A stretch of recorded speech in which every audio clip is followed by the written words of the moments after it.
Aurreko asteaz geroztik, Indalezio Janguren 1887-1972 argazki erakusketa bizitatu daiteke portalean. Klub Deportiboaren argazki sailak mendizale eta argazkilari eibartarrari eskaini nahi izan dio urteko azken erakusketa klubaren mendeurreneko ospakizunen azken egunekin bat eginez.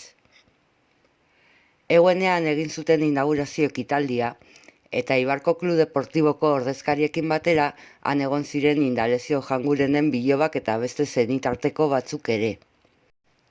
Erakusketa honetan, Ojangurenen argazki esanguratsuenen kopiak, argitaratu gabekoak, jatorrizkoak, eta haren familiakoei esker gorde diren obiektu pertsonalak ikus daitezke besteak beste. Urtarrilaren 12 arte joan daiteke ikustera, Martitzenetik Domekara bitzartean, arratsaldeko 6:30 zortziterdietara.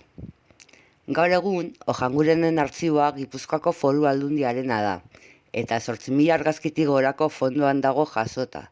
Tolosan Gipuzkoako Artxibo Orokorraren zainketapean dauden beirazko euskarria duten plaka askorekin. Une honetan digitalizazio prozesuan daude, baina fondoa osatzen duten ehundaka eta ehundaka irudi internet bidez konsultatzeko aukera dago, gure Gipuzkoa webgunean. Horrez gain, aipatutako fondoaren kopia Eibarko Udalaren udal artxiboan dago. Ojangurenen irudiak aurkitu daitezke ere Kutzako fototekan, Zarautzeko fotomuseuan, prentza artxiboetan eta jakina Eibarko Klub Deportiboan, urte askotan bertako presidentea izan baitzen bera.